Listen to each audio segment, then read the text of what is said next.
मैं डॉक्टर नीलम Joshi, clinical psychologist, अरंत hospital से।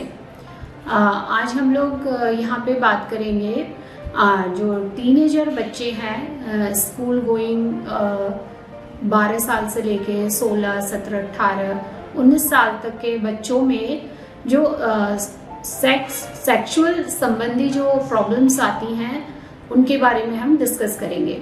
तो यहाँ पे जो है एक मैं केस हिस्ट्री बताऊंगी। जो एक लड़का आता है 19 इयर्स ओल्ड, तो उसका जो बिहेवियर था वो बिल्कुल नॉर्मल था। 15 साल से पहले अचानक से उसमें कुछ तब्दीलियां, चेंजेस आने शुरू हुए।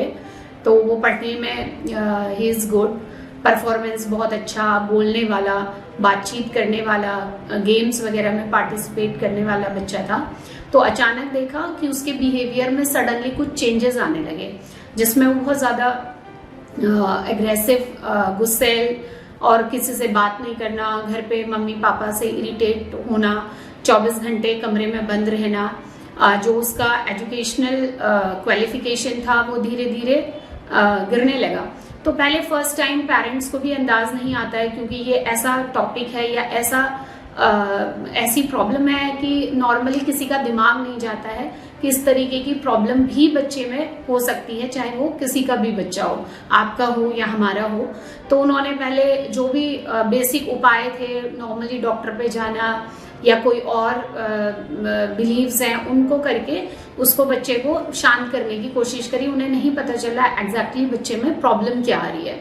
तो लेकिन इससे भी उनका कोई हल नहीं निकला। तो फिर बाद में वो मनोरोग विशेषज्ञ के पास गए। तो तब जाके वहाँ से वो क्लिनिकल साइकोलॉजिस्ट मेरे पास आए।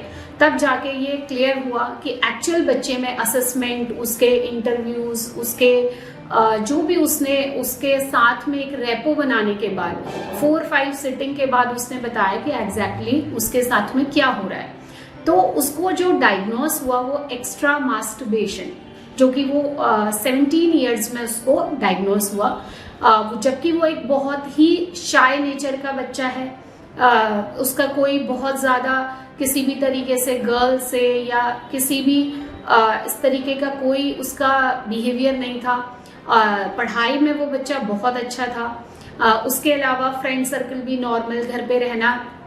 तो अचानक से जब उसके बिहेवियर में ये तब्दीलियां आनी शुरू हुई और लगातार उससे असेसमेंट करने के बाद में ये पता चला कि उसका एक्चुअल डायग्नोस ये था कि एक्स्ट्रा मास्टरबेशन। तो उसने, जो कि वो अपने पेरेंट्स से नहीं कह पा रहा था, अपनी मदर से, तो फाइनली उसने अपनी सिस्टर को बताया।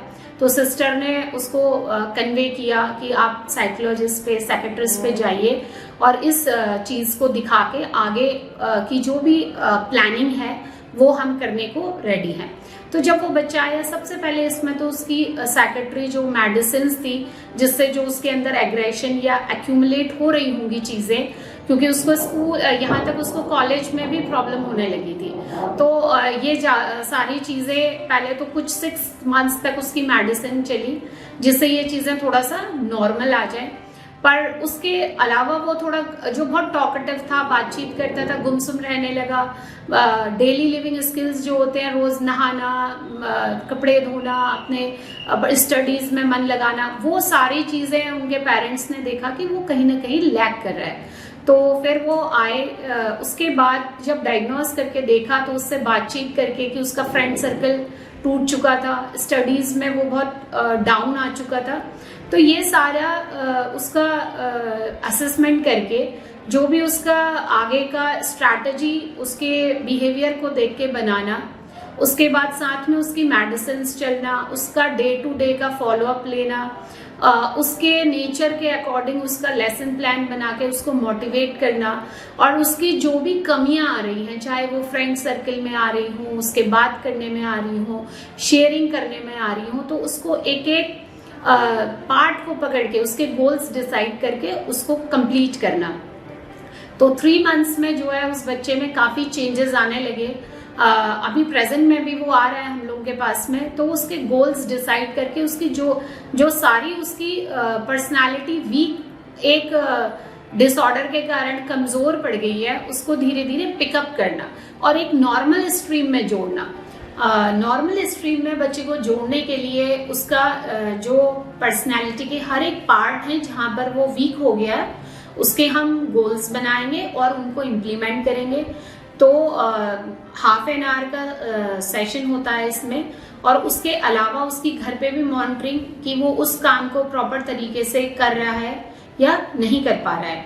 तो इसमें उसके छोटे छोटे गोल्स बनेंगे जिसमें उसका सोशल इंटरेक्शन है, अपने friend circle, increase friend circle है, टॉकेटिव होना, घर के डेली लिविंग जो काम होते हैं उनमें इंटरेस्ट लेना, इनफैक्ट खाना जो फूड हैबिट्स हैं उसमें इंटरेस्ट लेना, पढ़ाई में इंटरेस्ट लेना, उसको इंक्रीज करना, क्योंकि इससे पढ़ाई का जो बच्चे का स्टैमिना होता है वो काफी कमजोर हो जाता है। तो उसको पिकअप करना, जो भी साथ में क्लासेस चल रही हैं उसको पिकअप करना, ताकि आगे उसको जॉब में या उसका जो फैमिली लाइफ भी इनफैक्ट चलेगी उसमें उसको प्रॉब्लम न हो।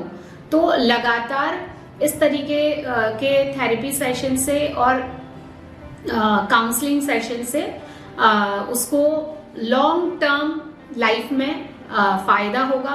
प्लस उसको थोड़ा बहुत लाइफ मैनेजमेंट स्किल्स सिखाना, जिससे कि उसको जो छोटे छोटे हडल्स आ रहे हैं, कंफ्यूजन माइंड में आ रही है, उसको क्लियर करना, कॉन्फिडेंट बनाना, उसके हॉबी डेवलप करना, जिससे जो उसका चीजों को प्रति एक उदासीनता या सैडनेस आ जाती है वो उसका उसमें मन लगे, कॉन्फिडेंस डेवलप हो, सोशल गैदरिंग में जितना ज्यादा से ज्यादा वो इंटरेक्ट करे, पार्टिसिपेट करे। स्पोर्ट्स इसमें एक बहुत अच्छा विकल्प सामने आता है कि अगर उसके खेलने में इंटरेस्ट डेवलप हो जाता है तो 20 या 30% हमारा काम हो जाता है। तो ये सारी चीजें हैं। यहाँ पर हमने बात करी एक्स्ट्रा मास्टरबेशन, जो एक टीनेजर में बहुत ही कॉमन पाए जाने वाली सेक्सुअल डिसऑर्डर है मेल में, तो उसके बारे में हमने बात करा, जिसके रिजल्ट्स भी बहुत अच्छे हैं। और इसमें पेरेंट्स को शर्माना नहीं चाहिए, हेजिटेट नहीं होना चाहिए, खुल के मनोरोग विशेषज्ञ के पास, क्लिनिकल साइकोलॉजिस्ट के पास आप लोग जाएं, उनसे अपनी ये प्रॉब्लम शेयर करें, तो कुछ न कुछ सॉल्यूशन या एक सक्सेसफुल सॉल्यूशन जो है हमारे सामने आएगा। और अरहंत में हम विगत वर्षों से इस क्षेत्र में भी काम कर रहे हैं और आगे भी इसी क्षेत्र में काम निरंतर हम करते रहेंगे। आगे हम और डिफरेंट सेक्सुअल डिसऑर्डर्स की बात करेंगे, सेक्स एजुकेशन की भी बात करेंगे, जो कि टीनेजर बच्चों के लिए निहायत ही जरूरी है, और फीमेल में पाए जाने वाले सेक्सुअल डिसऑर्डर की बात करेंगे। धन्यवाद।